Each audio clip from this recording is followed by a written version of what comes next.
알파고와 이세돌, 인간과 AI의 세계의 대결 모두들 기억하실 텐데요. 여기에서 드는 의문, 알파고는 어떻게 한국에 왔을까? 알파고가 한국에 올 수 있었던 이유, 오늘 HF 인사이트에서 알려드립니다.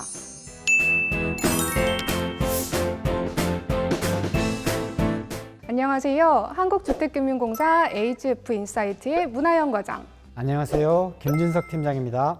팀장님, 오프닝에서 던졌던 화두 저는 정말 궁금했거든요. 외장 하드도 무겁게 들고 다녀야 하는데 알파고는 슈퍼컴퓨터로 구현되는 인공지능이니까 얼마나 큰 데이터 센터가 따라와야 할까요? 거의 비행기를 통째로 빌리면 가능할까요? 그렇게 생각하실 수도 있겠지만 알파고는 혈혈단신으로 한국에 왔습니다. 바둑대국은 한국에서 진행했지만 실제 계산을 하는 알파고의 두뇌는 미국에 위치한 구글 데이터 센터에서 있었습니다. 미국의 구글 클라우드에서 알파고가 착점을 계산한 뒤에 네트워크를 통해 대국장에 설치한 모니터에 그 결과를 띄워주면은 대국장의 구글 직원이 실제 착수를 하는 방식이었습니다. 어떻게 그럴 수 있었나요? 그 비밀은 클라우드 컴퓨팅에 있습니다. 클라우드 컴퓨팅이요? 구름 위에 있는 미래 금융이죠. 클라우드 컴퓨팅에 대해 간단히 소개하자면 소프트웨어나 하드웨어 등의 ICT 자원을 사용자가 직접 소유할 필요가 없는 데이터 저장 및 이용 서비스라고 할 수 있습니다. 사실 이세돌 알파고 바둑 대결은 클라우드 인프라를 활용한 인공지능의 무한한 가능성을 보여준 이벤트였습니다. ICT 자원을 소유하지 않고 이용한다라. 조금 자세히 설명해 주시겠어요?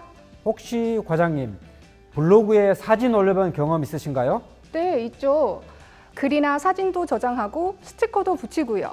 먼저 클라우드는 블로그처럼 네트워크상의 가상으로 자신만의 공간을 할당받고 그 공간에 데이터를 저장하는 방식으로 사용한다고 보시면 됩니다. 물론 공간을 사용하는 만큼 비용을 내고요. 클라우드 이전에는 사용자가 필요한 ICT 자원, 그러니까 서버나 스토리지 같은 하드웨어를 직접 구축해야 했는데 구축하는 데 드는 비용, 또 관리하는 비용, 전력 소모 과다 등의 문제가 있었거든요. 비용으로 보나 실용성으로 보나 클라우드가 훨씬 매력적인데요. 자체 데이터 센터를 구축할 필요 없이 저렴한 가격에 이용할 수 있으니 혁신적인 아이디어를 보유한 스타트업 회사의 필수적인 선택지가 되겠어요. 예. 그럼 조금 더 본격적으로 클라우드에 대해 알아볼까요? 클라우드는 크게 두 가지로 분류가 되는데요. 바로 서비스 모델과 제공 형태입니다. 우선 서비스 모델에 따라서 인프라 서비스, 플랫폼 서비스, 소프트웨어 서비스로 구분되는데요. CPU, 네트워크, 스토리지 등 인프라 자원을 이용자에게 제공하는 인프라 서비스, IaaS는 아마존 웹 서비스, 구글 클라우드, 마이크로소프트 애저를 예로 들 수 있습니다.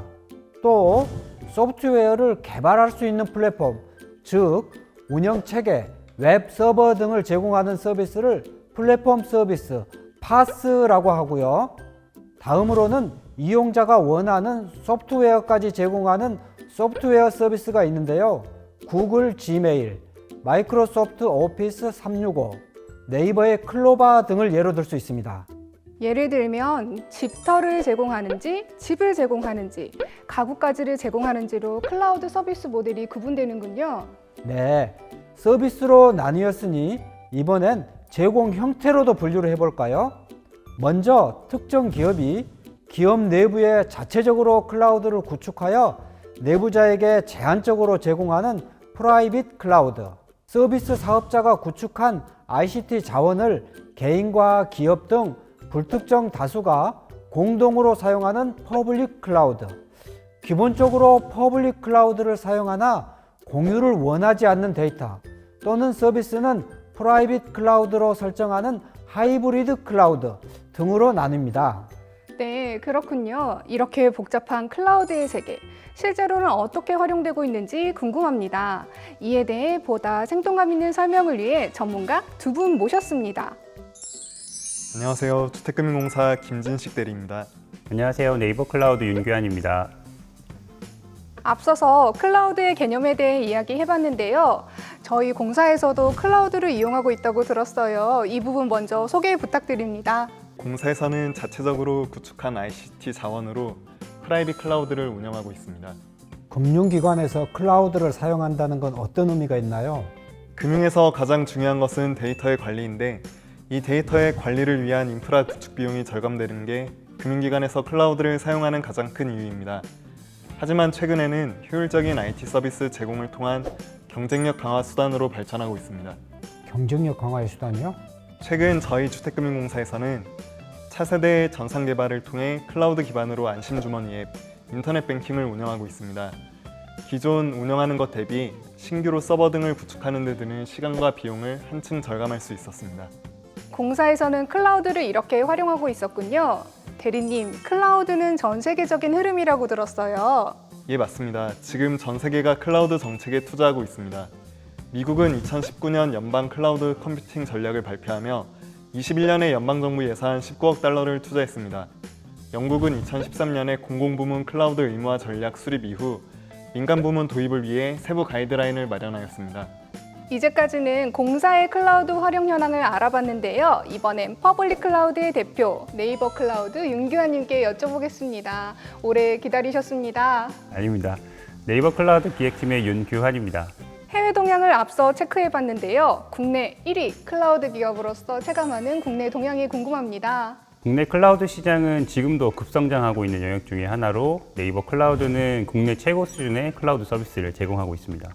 주택금융공사의 프라이빗 클라우드와의 차이점은 다양한 기관과 기업에게 제공하는 퍼블릭 클라우드라는 점입니다. 앞서 말씀드린 것과 같이 국내의 퍼블릭 클라우드 서비스 시장의 미래는 굉장히 긍정적입니다. 가트너에 따르면 글로벌 퍼블릭 클라우드 시장 규모는 2020년 약 2,500억 달러이며 국내 시장은 글로벌 대비 1% 수준인 2조 8천억 원으로 예상이 됩니다. 또한 코로나19로 인해 사회적 거리두기, 재택근무가 확산되고 있어 마른 영역에서 디지털 전환이 급속도로 이어지고 있습니다. 때문에 IaaS 외에도 SaaS 방식의 애플리케이션 서비스도 큰 성장이 예상됩니다. 관련해서 네이버 클라우드가 제공하는 클라우드 서비스는 무엇이나요? 네이버 클라우드 플랫폼은 일반적인 퍼블릭 클라우드 서비스 외에 금융, 공공 등 전용 클라우드 서비스를 제공하는 국내 최대 규모의 퍼블릭 클라우드 서비스입니다. 국내에 다수의 리전을 제공하고 있을 뿐만 아니라 글로벌 리전도 운영 중입니다. 특히 금융 클라우드의 경우 금융보안원에서 요구하는 컴플라이언스를 준수하며 국내 클라우드 제공 기업들 중 가장 많은 정보보호 인증을 획득하기도 하였습니다. 또 저희 고객사로는 대형 시중은행부터 중소규모의 핀테크 기업까지 다양합니다. 그렇군요. 앞서 말씀하신 내용 중에 금융 클라우드와 공공 클라우드를 구분해 주셨는데요. 저희 같은 공공기관에서는 공공 클라우드를 이용해야 할 것 같은데 어떤가요? 두 클라우드 간의 차이가 있나요? 금융부문과 공공부문은 별도의 가이드라인을 따라야 합니다. 금융부문에서는 금융보안원이 금융 분야 클라우드 컴퓨팅 서비스 이용 가이드를 제공하고 있습니다. 주요 특징은 금융기관이 자체적으로 정보처리 시스템의 중요도를 평가하고 클라우드 서비스 제공자의 안정성을 평가할 수 있도록 한 것과 금융기관이 자체적으로 안정성 평가를 거친 경우에는 물리적 망분리 요건도 적용되지 않는다는 점입니다. 공공부문에서의 클라우드 이용 요건의 핵심은 민간 클라우드 사업자들이 한국인터넷진흥원으로부터 보안 인증을 받아야 한다는 점으로 보안 인증을 받기 위해서는 물리적 망분리, 검증필 암호화 사용 등 별도 기준을 반드시 충족해야 합니다. 한편 국내도 해외 못지않게 클라우드 활성화 방안을 마련하고자 노력하고 있습니다. 먼저 클라우드 컴퓨팅법을 2015년에 제정하였고 2019년 전자금융감독규정 개정으로 금융기관의 클라우드 활용을 확대하고 있습니다. 네이버 클라우드는 앞서 설명했다시피 이런 금융 컴플라이언스를 준수하고 있습니다. 아직 국내 퍼블릭 클라우드 시장은 북미나 유럽보다는 퍼블릭 클라우드 사용률이 낮기 때문에 OECD 국가 중에서 하위권에 포함되지만 앞으로 클라우드의 활용 범위가 늘어남에 따라 국내 클라우드 산업은 전망이 매우 밝습니다. 저도 관련 자료를 확인했는데요.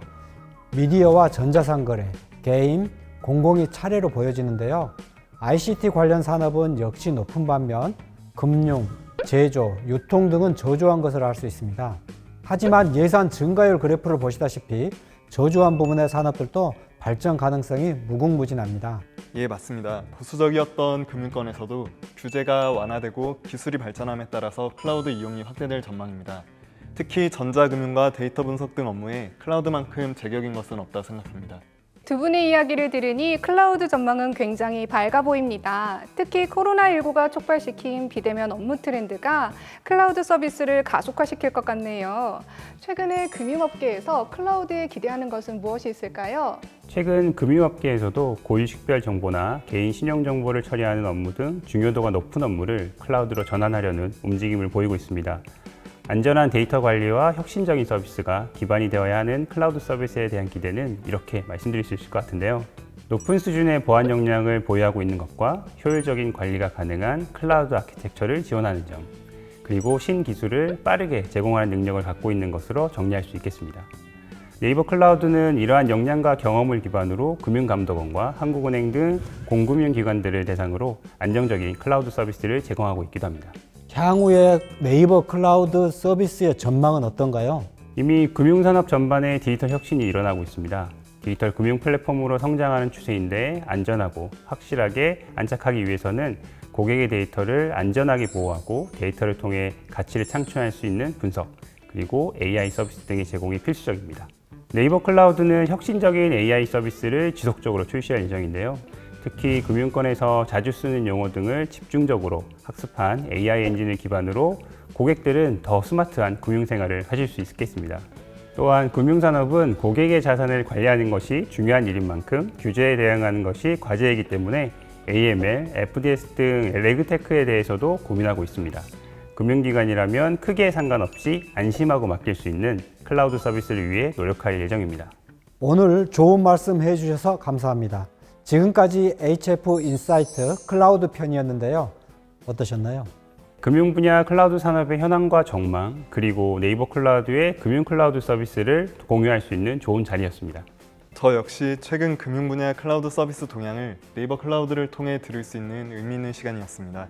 HF 인사이트는 흥미로운 이야기로 다시 찾아올 테니까요. 클라우드의 밝은 미래처럼 오늘은 여기서 밝은 웃음으로 인사드리겠습니다.